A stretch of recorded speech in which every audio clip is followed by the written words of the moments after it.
Assalamualaikum everyone. I'm Dr. Rabia and we are going to start our next chapter, chapter number 31 from BD, named as Female Reproductive System. Female reproductive system को जो है हम दो मतलब parts में divide कर सकते हैं. एक एक्सटर्नल जेनिटेलिया होगा और एक इंटरनल जेनिटेलिया. ठीक है. एक्सटर्नल जेनिटेलिया वो होंगे जो आउटसाइड द बॉडी ऑर्गन्स होंगे, और इंटरनल जो होंगे वो इनसाइड द बॉडी होंगे. पहले हम इंटरनल जेनिटल ऑर्गन्स के अंदर देखते हैं कि कौन कौन से आते हैं. इसमें pair of ovaries, pair of uterine tubes, single uterus and vagina.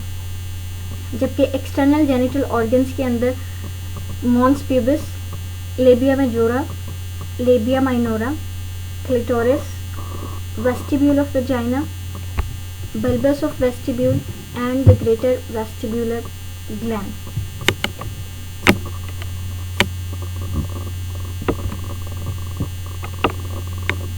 These are some of the external and internal organs of female reproductive system. इस चैप्टर के अंदर आपकी बीडी के चैप्टर के अंदर जो डिटेल है वो इंटरनल जेनिटल ऑर्गन्स की है. हम एक्सटर्नल भी पढ़ेंगे अपने कमिंग लेक्चर्स के अंदर. आज हम ओवरीज और यूट्राइन ट्यूब पढ़ेंगे. तो स्टार्ट करते हैं. ओवरीज के साथ पेयर हैं, राइट और लेफ्ट होगी. ठीक है. इसको हम फीमेल गुनेड्स भी बोलते हैं और ये होमोलोगस हैं to those of the testis of the females. यहाँ पे होमोलोगस का मतलब ये नहीं है कि इनका स्ट्रक्चर जो होगा वो सेम होगा. Here the homologous means that both these structures have common embryological origin. Difference जो है टेस्टिस के साथ वो ये है कि मेल्स के अंदर टेस्टिस जो है वो आउटसाइड द बॉडी हैं, जबकि फीमेल्स के अंदर ovaries with in the pelvis या विद इन द बॉडी है, पेल्विक कैविटी के अंदर है. और दूसरा डिफरेंस ये है कि टेस्टिस से बहुत छोटे हैं. सिचुएशन की अगर हम बात करें कि कहाँ पे लोकेटेड हैं, तो बेसिकली ये जो ओवरीज हैं वो लेटरल पेल्विक लेटरल वॉल के मतलब अंदर एक फोसा है जिसका नाम है ओवेरियन फोसा, वहाँ पे हैं ये सिचुएटेड. अच्छा जी, अगर हम इसकी बाउंड्री देखें तो interiorly it is bounded by an obliterated umbilical artery. यानी इसके इंटीरियर जो है जहाँ पे अम्बलाइकल आर्टरी थी, इसका इंटीरियर जो बॉर्डर है वो बनाएगी, और जो पोस्टीरियर है वो किससे बनेगा, यूरेटर से और इंटरनल इलाइक आर्टरी से. ठीक है. ये हमारे पास ओवरी है. ठीक है. इसके ऊपर जो ट्यूबुलर स्ट्रक्चर पड़ा हुआ है ये फेलोपियन ट्यूब्स हैं. दिस इज द यूट्रस और इसके आगे पड़ा हुआ वेजाइना, और ये पेरिटोनियल फोल्ड है. ओके. तो अब हम पोजीशन की बात कर लेते हैं. इनकी पोजीशन जो होती है वो वेरिएबल होती है. नलीपेरस वुमेन के केस में, nulliparous means the women with having no children. ठीक है. वो उन वुमेन के केस में जो लॉन्ग एक्सिस होगा वो वर्टिकल होगा, यानी जो ओवरी है वो वर्टिकली पड़ी हुई होगी, having upper end lower pole. लेकिन मल्टीपेरस वुमेन के केस में, मल्टीपेरस वुमेन हैविंग चिल्ड्रन. ठीक है. अच्छा, इन वुमेन के केस में जो ओवरी होगी वो हॉरिजॉन्टल पड़ी हुई होगी और उसका क्या होगा, लेटरल और मीडियल पोल्स होंगे. ये नलीपेरस के केस में है वर्टिकली पड़ी हुई, और ये मल्टीपेरस के केस में है. एक्सटर्नल फीचर्स की बात करें तो एक्सटर्नली मतलब before puberty and after puberty जो है वो कुछ डिफरेंसेस हैं, दो दिए हुए हैं. जो बिफोर पुबर्टी जो है, एक तो ओवरी की सरफेस जो होगी वो स्मूथ होगी और उसका कलर जो होगा वो ग्रेश पिंक कलर होगा. लेकिन अगर आफ्टर पुबर्टी बात करें तो सरफेस जो होगी वो अनइवन हो जाएगी और उसका कलर जो है वो चेंज हो जाएगा पिंक टू ग्रे. अच्छा जी, अब ओवरी के दो पोल्स हैं, दो सरफेसेस हैं और दो बॉर्डर्स हैं. अगर आप पोल की बात करेंगे तो अपर पोल और लोअर पोल होता है। अपर पोल का दूसरा नाम जो है वो हमारे पास ट्यूबल पोल या और लोअर का जो है वो दूसरा नाम यूट्राइन पोल भी है। दो बॉर्डर्स होते हैं, interior border and the posterior border. Interior border का दूसरा नाम जो है वो मेसोवेरियन भी है और पोस्टीरियर का जो दूसरा नाम है वो फ्री बॉर्डर भी है। और दो सरफेसेस होती हैं, लेटरल एंड मीडियल। रिलेशंस की बात करेंगे तो रिलेशंस में पेरिटोनियल आता है और एक विज़रल रिलेशन आता है। पेरिटोनियल रिलेशन की बात करेंगे तो इसमें उसने लिखा हुआ है कि ओवरी जो है is almost entirely covered with the peritoneum except the anterior border और द मेसोवेरियन बॉर्डर। ठीक है, ओवरी जो है वो क्या है, इंटायरली कवर्ड है विद द पेरिटोनियम एक्सेप्ट उसका इंटीरियर बॉर्डर। तो इंटीरियर बॉर्डर जो है वो किससे कनेक्टेड है, the ovary is connected to the posterior layer of the broad ligament by the short fold of the peritoneum. ठीक है, यानी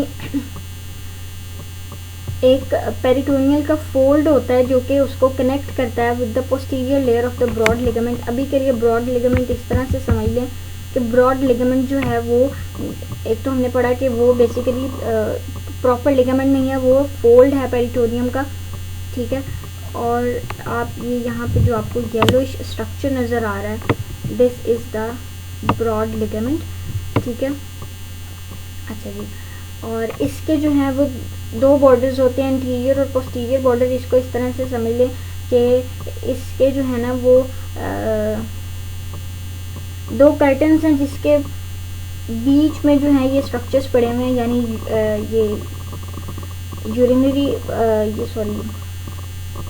यूट्रस और यूट्राइन ट्यूब्स। ठीक है, ये इसके साथ कनेक्टेड है। अगर आप यहाँ पे देखेंगे तो ये आपको पता चल रहा है कि दीज आर मतलब ये इसके साथ कनेक्ट हुआ हुआ है। जबकि आप ओवरीज को देखेंगे तो ये इसके साथ कनेक्ट नहीं है बल्कि इसके ऊपर पड़ा हुआ है। ठीक है, अच्छा, तो इसके दो बॉर्डर्स हो गए, इंटीरियर बॉर्डर और पोस्टीरियर बॉर्डर। तो हमने क्या कहा कि हमारे पास ये जो ओवरी है वो कनेक्टेड है with the posterior border, posterior layer of the broad ligament by a short fold of peritoneum which is known as mesovarium. ठीक है, इस वजह से हमने उसका इंटीरियर बॉर्डर का नाम भी क्या रखा था, मेसोवेरियम border. The squamous epithelium of mesovarium is continuous with the cubical epithelium of the ovary। यानी उसने बताया कि ये दोनों जो एपिथेलियम है ये एक ही लाइन में आ रहे हैं, कंटिन्यू कर रहे हैं।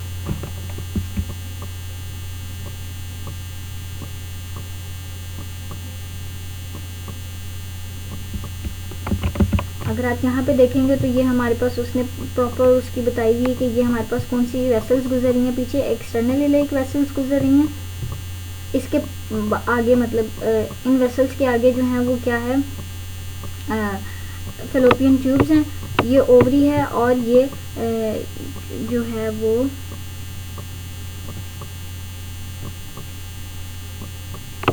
यूरेटर है जो कि आएगा इधर यूरिनरी ब्लैडर के पास। अच्छा जी, इसके अलावा हमारे पास ये लिगामेंट जो है ये कौन सा होगा, लिगामेंट ऑफ ओवरी। और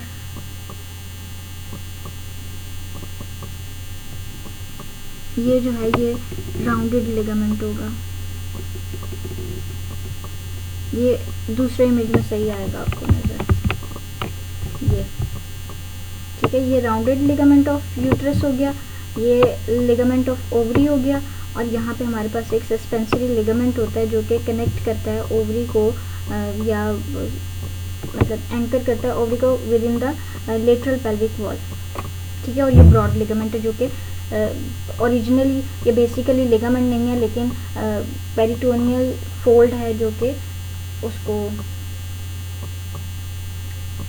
ऑर्गन्स को या विजरस को फिक्स किए हुए।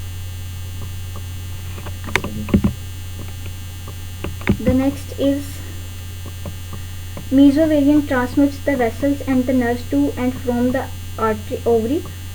The lateral part of the broad ligament of the uterus extending from the infundibulum of the uterine tube and the upper pole of the ovary to the external iliac vessels form a distinct fold known as suspensory ligament of the ovary or infundibulopelvic ligament. It contains the ovarian vessels and the nerves. अब ये बता रहा है कि मीजोवेरियन जो है वो हमारे पास क्या करता है, ट्रांसमिट करता है यूट्राइन वेसल्स और नर्व्स को, यानी ओवरी के अंदर जो वेसल्स और नर्व्स में जाना है वो इस मेजोवेरियन के थ्रू अंदर जाते हैं।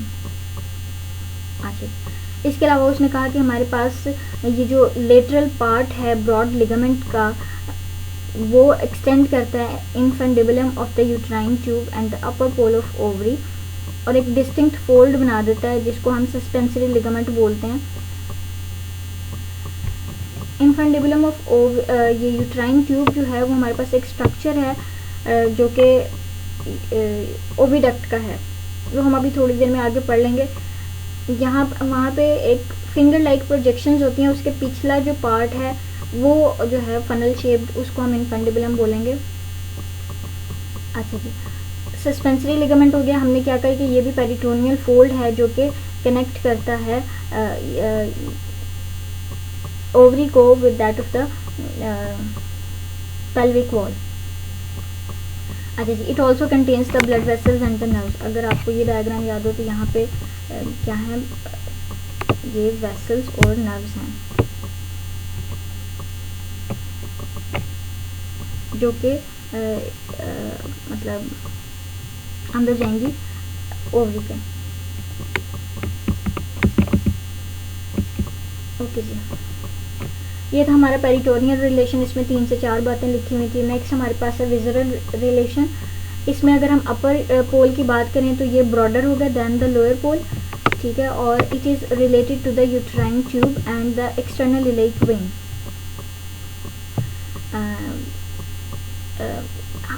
ये जो क्या कहते हैं, यहाँ पे भी हम जितनी सर्फेसेस और बॉर्डर्स पढ़ेंगे उसमें ये एक बात याद रखने वाली है कि जो सिर्फ लोअर पोल और जो लेटरल सर्फेसेस हैं वो रिलेट नहीं करती यूट्राइन ट्यूब के साथ, बाकी सारी की सारी दोनों बॉर्डर्स अपर पोल और जो मीडियल सरफेस है वो सारी रिलेट करेंगे with those of the uterine tube, ठीक है। यानी आपने हर उस पॉइंट के अंदर यूट्राइन ट्यूब लिख देना एक्सेप्ट द लोअर और क्या कहते हैं लेटरल सरफेस। ये दो चीज़ें हैं, ये दो सरफेस और पोल है जहाँ पे जो यूट्राइन ट्यूब है वो रिलेट नहीं करती, बाकी सब पोल और सरफेसेस और बॉर्डर्स को रिलेट करना है with those of the uterine tubes. अच्छा जी, राइट ओवरी जो है वो रिलेट करती है विद द अपेंडिक्स अगर ये पेल्विस के अंदर होगी, और ovarian fimbriae and the suspensory ligament of the ovary are attached to the upper pole of the ovary. अब अगर आप इस डायग्राम को देखेंगे तो यहाँ पे आपको अपर पोल पे पता चल रहा है कि ये हमारे पास क्या है, अपर पोल किससे रिलेट किया हुआ है with the uterine tube and the external elec vessel, ठीक है। उसके अलावा उसने ये बताया कि हमारे पास ये जो ओवेरियन फिम्ब्राई हैं and the suspensory ligament of the ovary हैं ये भी अटैच हैं to the upper pole of the ovary, ठीक हो गया। नेक्स्ट हमारे पास है लोअर और यूट्राइन पोल, ठीक है, ये टुवर्ड्स द यूट्रस वाला पोल होगा। ये अगर आप देखेंगे तो ये हमारे पास क्या है, इतना ब्रॉडर नहीं है, ठीक है, तो नैरोअर है देन द अपर पोल, और ये रिलेट करता है to the pelvic floor. It is connected by the ligament of ovary to the lateral angle of the uterus, ठीक है। The ligament lies between the two layers of the broad ligament of the uterus and contains some smooth muscle fibers। ये ligament जो है, जो उसकी 2 layers हैं broad ligament की, उसके बीच में पड़ा हुआ है, और it also contains some of the muscle fibers, smooth muscle fibers। The next is anterior, ठीक है। अच्छा जी, जो anterior border है वो क्या होगा, straight होगा and related to the uterine tube and obliterated umbilical artery, ठीक है। अच्छा जी, अब किसकी बात हो रही है, एंटीरियर बॉर्डर की या मीजोवेरियन बॉर्डर की। तो हमने कहा कि क्या होगा, ये स्ट्रेट होगा और रिलेट करेगा to those of the uterine tubes, ठीक है, ये यूट्राइन ट्यूब है और मतलब इस यहाँ पे क्या पड़ा हुआ था, ऑब्लिटरेटेड अम्बिलिकल आर्टरी पड़ी हुई थी। It is attached to the back of the broad ligament of the uterus by the mesovarian and forms the hilus of the ovary. ठीक हो गया। द नेक्स्ट इज पोस्टीरियर और free border. It is convex and is related to uterine tube and the ureter. ये posterior pole हो गया इसका border, या posterior या free border. The next is lateral surface and the medial surface.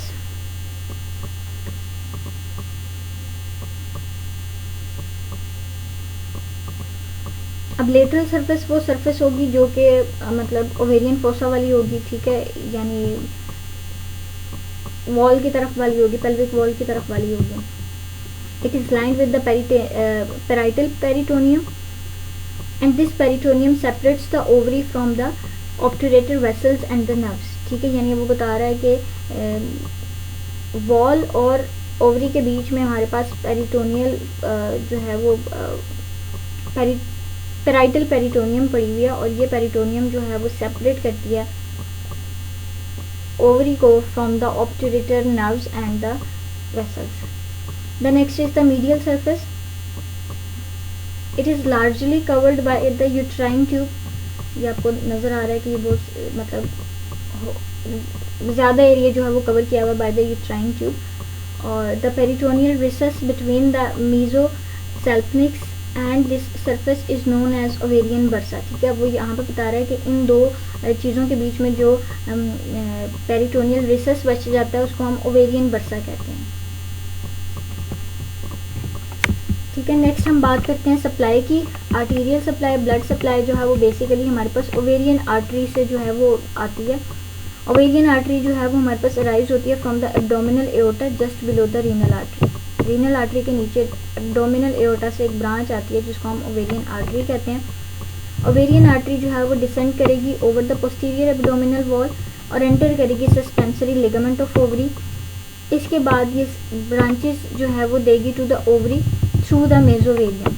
हमने बोला था कि मेसोवेरियम जब हम पढ़ रहे थे हमने कहा था कि ये क्या करेगी, अलाउ करेगी वेस्कुलेचर स्ट्रक्चर को to enter and exit the ovary. अच्छा जी, उसके बाद ये कंटिन्यू करेगी medially through the broad ligament of the uterus and anastomose with the uterine artery. ठीक हो गया। अगर आप यहाँ पे देखेंगे तो ये हमारे पास क्या है, ओवेरियन आर्टरी है जो कि branch from the abdominal aorta ये आएगी, और ये ट्यूबुलर स्ट्रक्चर है, यूट्राइन ट्यूबुलर स्ट्रक्चर, और ये आपका मेसोवेरियन से सप्लाई करेगी। और इसके अलावा ये एक ब्रांच देगी जो कि lateral wall of the uterus को सप्लाई करेगी, some part of the uterine tube को सप्लाई करेगी। अच्छा, यहाँ पे आप देखें ये सारा ये सारा वेस्कुलर स्ट्रक्चर है जो कि सप्लाई कर रहा है to the musculature of uterus and the fallopian tubes and the ovary. ठीक है, ये हमारे पास ओवेरियन वेसल्स हैं, ओवेरियन आर्टरी है। ओवेरियन आर्टरी जो है वो सप्लाई कर रही है टू द क्या कहते हैं ओवरी। ठीक है, और some part of the uterine tube, और इसके साथ साथ ये क्या करी है, lateral part of the uterus को भी जो है वो सप्लाई कर रही है। The next point is the uterine artery gives some branches which reach the ovary through the mesovarian. ठीक हो गया कि वो कुछ ब्रांचेस भी देती है। The next is Venus drainage. सारी की सारी वेन्स जो होंगी वो एमर्ज होंगी एट द हाइलेस, और वहाँ पे एक प्लेक्सिस बना देंगे जिसको हम पेम्पनीफॉर्म प्लेक्स बोलेंगे। ठीक है, प्लेक्सिस बोलेंगे, यानी सारा जो वेन्स होंगी वो कहाँ पे आएंगी, हाइलम पे आएंगी, और वहाँ पे आके एक प्लेक्सिस बनाएंगे जिसको हम पेम्पनीफॉर्म प्लेक्सिस बोलेंगे। अराउंड द आर्टरी होगा ये। अच्छा जी, ये प्लेक्सिस जो होगा वो कंडेंस करेगा into a single when near the pelvic inlet. Pelvic inlet के करीब ये प्लेक्सिस जो होगा एक वेन बना देगा जिसको हम ओवेरियन वेन बोलेंगे। ये ओवेरियन वेन जो है इंटीरियर पोस्टीरियर एब्डोमिनल वॉल को असेंड करेगी और ड्रेन करेगी into the inferior vena cava. ठीक है, राइट साइड पे, जबकि लेफ्ट साइड में ये जो ओवेरियन वेन है ये अपनी सिक्रीशंस को जो है वो डालेगी into the left renal vein. ठीक हो गया, ये लेफ्ट साइड का है। राइट साइड पे इंफीरियर वेना कवा, हाइलम पे हमारे पास क्या बन रहा है, प्लेक्सिस बन रहा है which is known as pampiniform plexus. ये प्लेक्सिस जो है एक वेन बना देगा जिसको ओवेरियन वेन बोलेंगे at the pelvic inlet. The next is lymphatic drainage. तो जो लिम्फेटिक ड्रेनेज है, जो लिम्फेटिक्स हैं वो जो हैं वो कम्युनिकेट करेंगी with the lymphatics of the uterine tube and the fundus of the uterus, यानी इन स्ट्रक्चर्स के लिम्फेटिक्स को फॉलो करेंगी या उनके साथ कम्युनिकेट करेंगी और इसके बाद ये असेंड करेंगी ओवर द ओवेरियन वेसल्स और ड्रेन करेंगे into the lateral aortic and pre aortic nodes. इन दो नोड्स के अंदर अपना जो सिक्रीशंस हैं उसको उसके अंदर ड्रेन करेंगे। नर्व सप्लाई की बात करेंगे तो हमारे पास यहाँ पे ओवेरियन प्लेक्सिस बनता है। ठीक है, ओवेरियन प्लेक्सिस जो है कहाँ से बनेगा, renal, aortic and hypogastric plexus. मतलब आप लोगों ने अब तक देख लिया होगा कि हमारे पास most of the viscera of the pelvic cavity जो है उसकी सप्लाई हाइपोगैस्ट्रिक प्लेक्सिस से आ रही है। इसके अंदर दो एडिशंस हो गई हैं, रीनल और एओर्टिक प्लेक्सिस भी आ गए हैं। ठीक है, और ये कंपनी करते हैं द ओवेरियन आर्टरी को। ठीक है, जैसे जैसे ओवेरियन आर्टरी पास कर रही है, जहाँ से गुजर रही है उसी तरह से नर्व सप्लाई भी सारी आएगी। इसके अंदर भी बहुत सिंपैथेटिक एंड पैरासिम्पैथेटिक फाइबर्स होते हैं। सिंपैथेटिक फाइबर्स जो होंगे वो T10 और T11 सेगमेंट से होंगे और इसके अंदर जो फाइबर्स होंगे वो एफरेंट फाइबर्स भी होंगे जो कि पेन की सेंसेशंस को लेकर जाएंगे। इसके साथ साथ एफरेंट फाइबर्स भी होंगे जो कि वेजोमोटर होंगे। अच्छा जी, पैरासिम्पैथेटिक फाइबर्स की बात करेंगे तो वो वेजोडाइलेटर्स होंगे।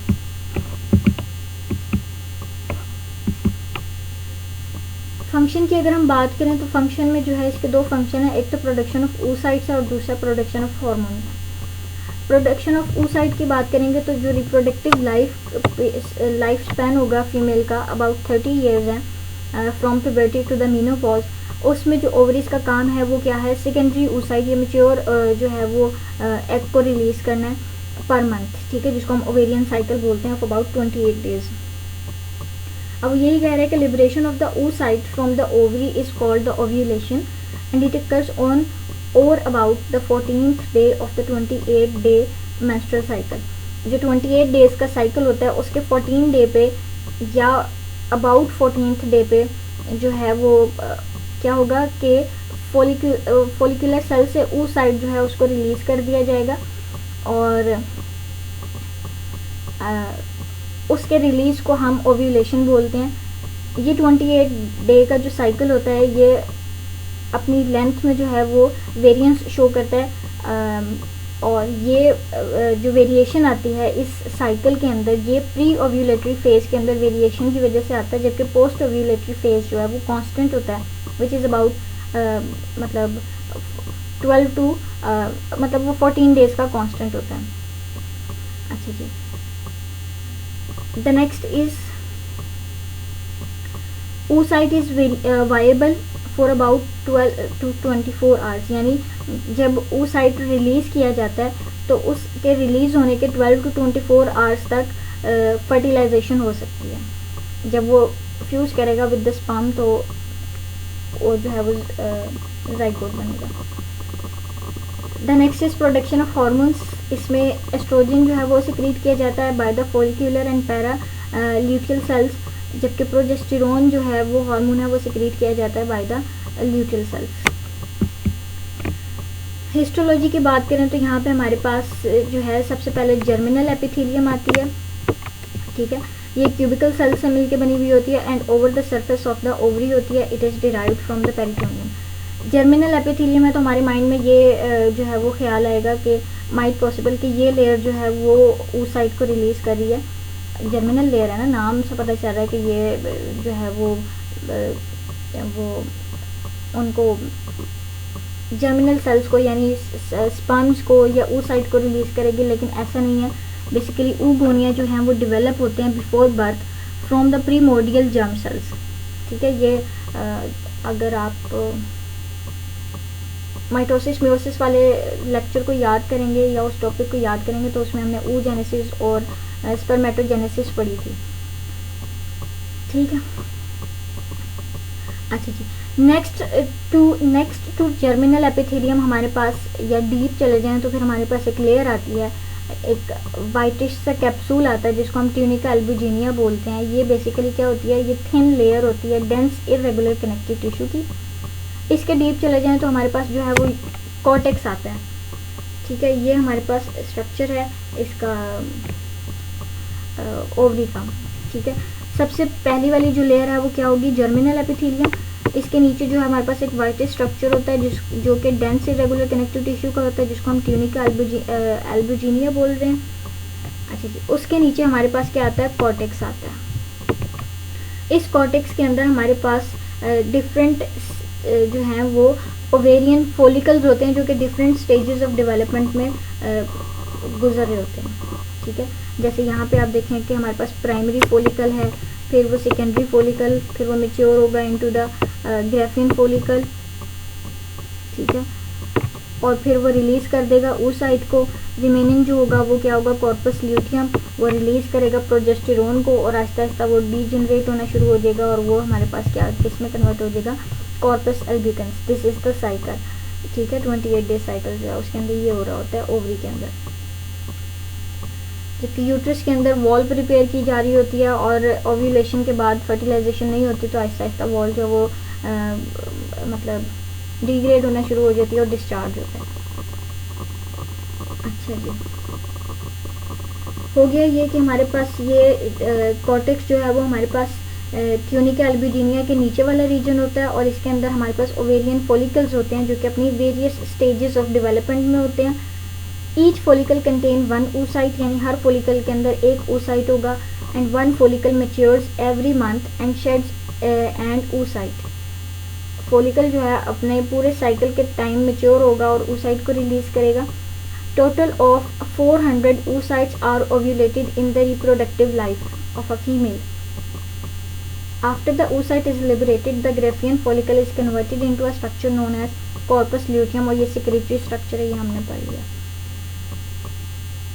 Hormones की बात करें तो estrogen is secreted by the follicular cells of the ovarian follicles and progesterone is secreted from the corpus luteum। उसके डीप हमारे पास आता है मेड्यूला, ठीक है। ये मेड्यूला है जो कि क्या करता है, कंटेन करता है वेसल्स, नर्व्स और लिम्फेटिक्स को, और ये मीजोवेरियन है जहाँ से हमने कहा था कि हमारे पास क्या एंटर होगी, वेसल्स एंटर होंगी to the ovary. The next is uterine tubes. इसको हम इसके सिनोनिम की बात करें तो इसको हम फैलोपियन ट्यूब भी बोलते हैं, ओविडक्ट भी बोलते हैं, ये सल्पनिक्स भी बोलते हैं। These lie within the folds of the broad ligament of the uterus. अभी हम देख कर आए थे कि एम्बेडेड हैं या उसके साथ कनेक्टेड हैं। ये बेसिकली टॉर्शियस डक्ट्स होती हैं, बल वाली होती हैं, ठीक है, जो कि कन्वे करती हैं oocyte को from ovary to the uterus, जो कि oocyte को कन्वे करेंगी ओवरी से यूट्रस के अंदर। जो भी हमने पढ़ा कि हमारे पास जो मैच्योर फॉलिकल है, ग्राफियन फॉलिकल है, वो क्या करता है, रिलीज करता है oocyte को, और वो जो oocyte है वो लेके आया जाएगा to the uterus with the help of a uterine tube.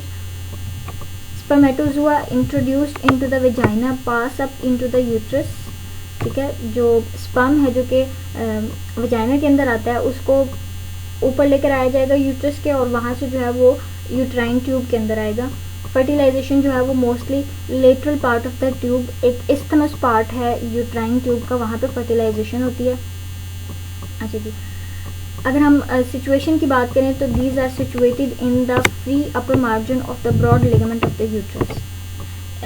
जो अपर मार्जिन है ब्रॉड लिगामेंट का, वहाँ पे ये पड़ी हुई हैं यूट्राइन ट्यूब्स। अच्छा जी, अब उसने उसकी डायमेंशंस बता दिए हैं कि it is about 10 centimetre long.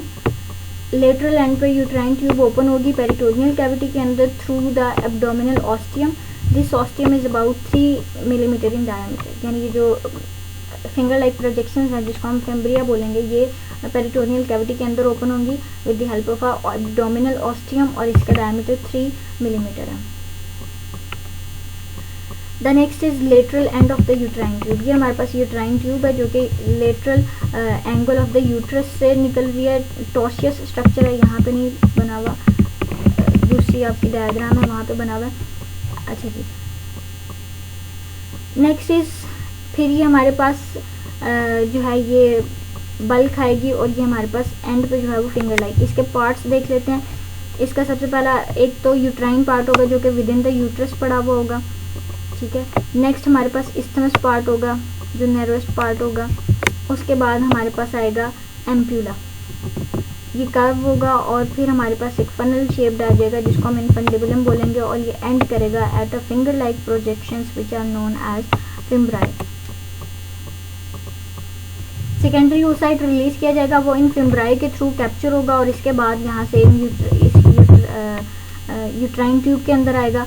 उसके बाद हमारे पास जो एम्प्यूला है वहाँ पे क्या होगी, फर्टिलाइजेशन होगी। ये रीजन है जहाँ पे फर्टिलाइजेशन होगी, यानी स्पर्म और एग जो होंगे वो मीट करेंगे और उसके बाद जो है उसको रिलीज कर दिया जाएगा टू द फर्टिलाइजेशन के अबाउट 7th डे जो है वो यूट्रस के अंदर आता है, जो जाइगोट होता है, ठीक है। अच्छा जी, अब हम पार्ट्स पढ़ रहे थे इसके। फनल शेप्ड एंड होगा इसका, उसको हम क्या बोलेंगे, इनफंडिबुलम बोलेंगे। इस इनफंडिबुलम के पास जो है वो फिंगर लाइक प्रोजेक्शंस होंगी जिसको हम फिम्ब्राई बोलेंगे और therefore it is also known as fimbriated end. एक फिम्ब्राई जो होगा वो लॉन्गर होगा देन द अदर्स और ये अटैच होगा to the tubular pole of the ovary और उसको हम ओवेरियन फिम्ब्राई बोलेंगे। The part of the uterine tube medial to the infundibulum is the ampulla. It is thin walled, इसकी walls जो होंगी वो थिन होंगी, डायलेटेड होंगी एंड टॉर्सियस होंगी and forms approximately the lateral 2/3 of the tube या फिर 6 to 7 centimetre of the tube, यानी इतना कंट्रीब्यूट किया जा रहा है by the ampulla part of the uterine tube. The next is it arches over the upper pole of the ovary. Ampulla जो है वो 4 मिलीमीटर इन डायमीटर है और ये वो साइट है जहाँ पे फर्टिलाइजेशन होगी। The next is isthmus. ये हमारे पास क्या है, एम्प्यूला के बाद जो स्ट्रक्चर है वो इस्थमस है। ये नैरो है, ये हम अभी देख कर आए हैं। ये राउंडेड है और कॉर्ड लाइक है। इट फॉर्म्स अप्रॉक्सीमेटली मीडियल 1/3 और 2 to 3 centimetre of the tube. The next is uterine part, ठीक है। ये वो पार्ट है ट्यूब का जो कि 1 सेंटीमीटर लॉन्ग होगा और ये लाई करेगा within the wall of the uterus. It opens at the superior angle of the uterine cavity by a narrow uterine ostium. This ostium is about 1 millimetre diameter, यानी इसकी जो opening है उसको हम यूट्राइन ऑस्टियम कह रहे हैं। वो ओपनिंग है जिसके थ्रू यूट्राइन ट्यूब्स जो है वो ओपन हो रही हैं into the superior angle of the uterus और इसका जो डायमीटर है वो 1 मिलीमीटर है। The next is course and relations. Isthmus and the adjoining part of the ampulla are directed posterior laterally in the horizontal plane. Horizontal plane के अंदर ये क्या होंगे, posterior lateral होंगे। Near the lateral pelvic wall, the ampulla arches over the ovary and is related to its anterior and posterior borders, its upper pole, its medial surface. Infundibulum projects beyond the free margins of the broad ligament. यानी isthmus और उसका जो adjoining ampulla होगा, part of the ampulla होगा, वो posterior inferior होंगे horizontal plane के अंदर। लेटरल पेल्विक वॉल के पास का जो एम्प्यूला होगा वो आर्च करेगा ओवर द ओवरी। ये आर्च बन गई, ठीक है। तो ये ओवर द ओवरी आर्च करेगा। अच्छा ये और ये मतलब इसकी रिलेशन फिर क्या बनेगी, एंटीरियर और posterior borders of the ovary, upper pole of the ovary and the medial surface of the ovary. और इनफंडिबुलम की बात करेंगे तो वो to the free margin of the broad ligament के साथ जो है वो प्रोजेक्ट किया हुआ होगा। The next is uterine tube lies in the upper free margin of the broad ligament of the uterus. अच्छा जी, अब part of the broad ligament between the attachment of the mesovarium and the uterine tube is known as mesosalpinx, ठीक है। यानी broad ligament का वो part जो कि मीजोवेरिक्स या इंटीरियर बॉर्डर ऑफ द क्या कहते हैं ओवरी और यूट्राइन ट्यूब के बीच का जो पार्ट है ब्रॉड लिगामेंट का, उसको हम मीजो सल्पिनिक्स बोलेंगे। And it contains the termination of uterine and ovarian vessels and epoophoron. ये एक हमारे पास रेमिनेंट है, रेमिनेंट स्ट्रक्चर है, जो कि मतलब रेमिनेंट का मतलब होता है जो कि पहले था अब नहीं है। अच्छा जी, the next is blood supply. Medial 2/3 को जो है वो बाय द यूट्राइन आर्टरी, और ओवेरियन आर्टरी जो है वो सप्लाई करेगी to the lateral 1/3 of the tube.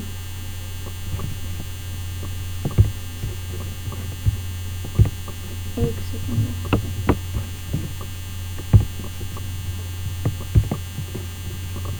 Uterine artery जो है वो लेटरल मीडियल 2/3 को सप्लाई करेगी, जबकि लेटरल 1/3 जो है वो सप्लाई किया जाएगा बाय द ओवेरियन आर्टरी।